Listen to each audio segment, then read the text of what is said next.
2월 8일 새벽 만나입니다.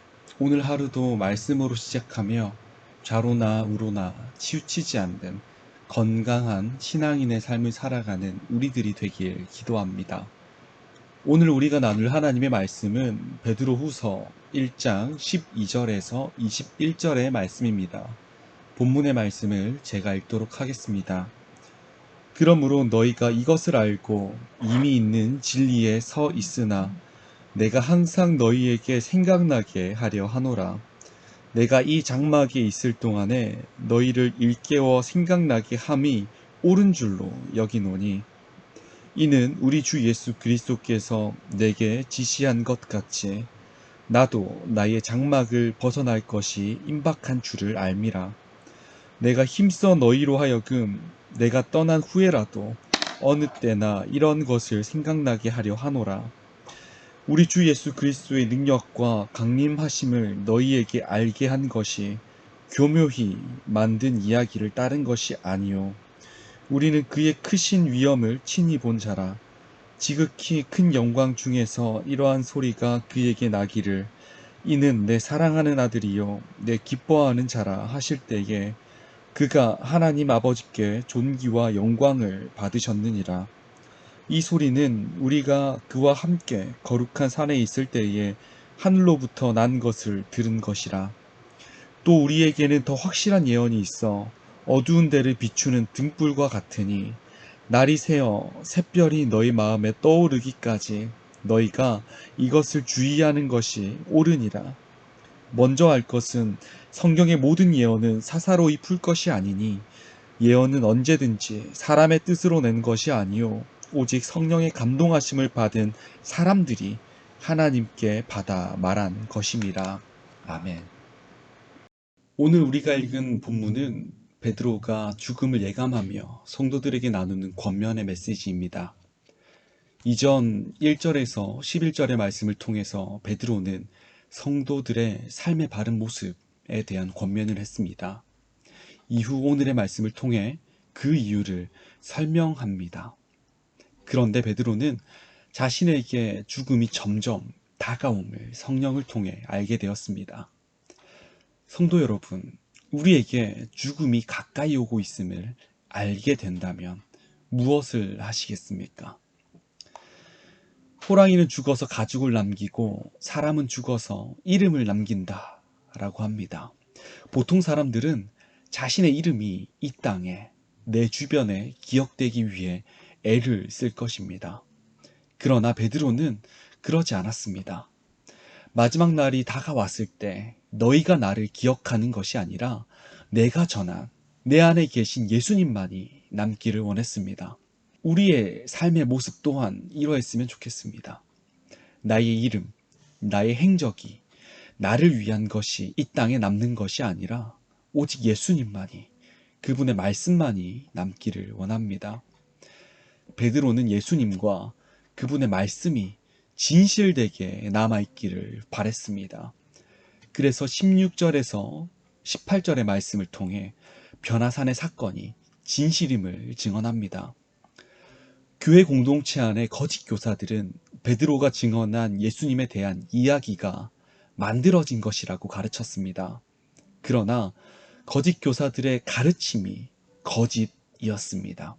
왜냐하면 베드로는 마태복음 17장에서 우리가 알 수 있듯이 변화산 사건을 직접 목격한 사람이기 때문입니다. 이 변화산의 사건은 베드로에게 확신을 안겨주었습니다. 어떠한 확신입니까? 예수님에 대한 확신이며 동시에 말씀에 대한 확신이었습니다. 직접 목격한 자의 확신이라는 것이죠.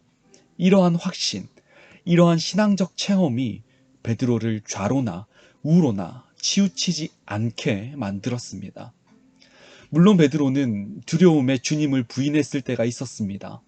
그러나 그에게 변화산의 체험, 신앙의 체험이 있었기 때문에 회개하며 담대히 다시 복음을 외칠 수 있었던 것입니다.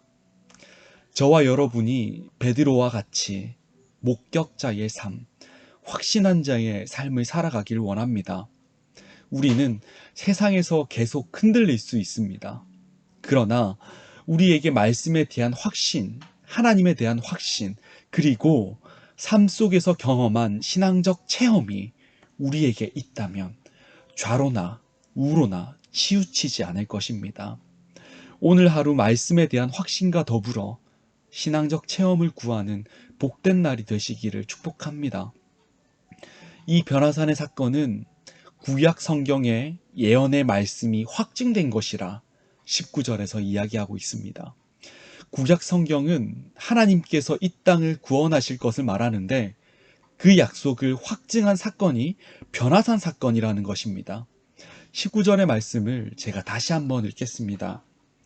또 우리에게 더 확실한 예언이 있어 어두운 데를 비추는 등불과 같으니 날이 새어 샛별이 너희 마음에 떠오르기까지 너희가 이것을 주의하는 것이 옳으니라. 아멘. 변화산에서 예수님은 엘리야, 모세와 함께 하셨습니다. 그 당시 유대인들은 종말과 관련해서 엘리야의 재림을 기대했습니다. 변화산에서 엘리야가 출현한 것은 예수님의 죽음이 종말 사건과 결정적으로 관련이 있다는 것을 나타냅니다. 또한 예수님께서는 모세와도 함께 하셨습니다. 모세의 출현은 그의 모범을 따라 나타나리라 라고 하신 신명기에서 예언된 그 예언자가 예수 안에서 나타났다는 것을 말하고 있습니다. 그러나 거짓 교사들은 예수님께서 말씀하신 재림이 거짓이라 이야기합니다. 그래서 베드로는 아니다. 예수님의 재림은 분명히 있을 것이다. 왜냐하면 예수님은 구약에서 말씀하신 메시아이기 때문이다. 이 구약의 메시아가 예수님에 의해 확증되었고 예수님이 그 구약의 메시아이기 때문에 예수님이 말씀하신 재림의 사건 또한 우리 삶 속에서 분명히 일어날 것이다 이야기하는 것입니다. 거짓 교사들은 성경을 자기 마음대로 해석하며 분명히 증거된 말씀을 부정하며 예수님의 재림은 없다고 말합니다. 그래서 20절의 말씀에와 같이 성경을 자기 마음대로 해석해서는 안 됩니다. 분명히 성경에는 목적과 뜻이 존재합니다. 이 목적과 뜻을 바르게 알기 위해서 우리는 어떻게 해야 할까요? 우리는 말씀을 들을 때, 말씀을 볼 때 성령의 뜻을 구해야 합니다. 이러할 때 어떠한 일이 벌어집니까? 19절의 말씀에서처럼 말씀이 우리의 삶의 한 줄기에 빛이 됩니다. 희망이 생기고 목적이 생깁니다.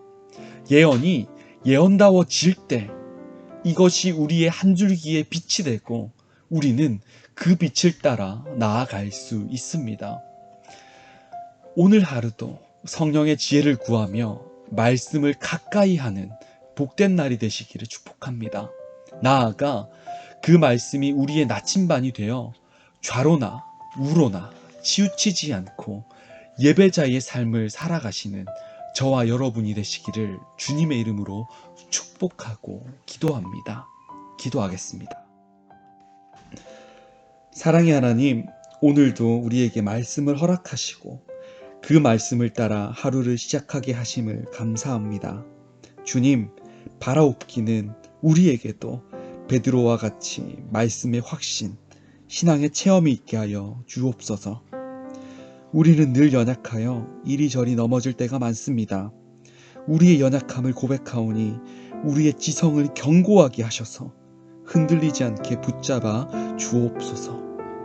오늘 하루가 주님만을 바라보고 늘 주님을 생각하는 하루가 되게 하여 주시길 바라오며 예수님의 이름으로 기도합니다.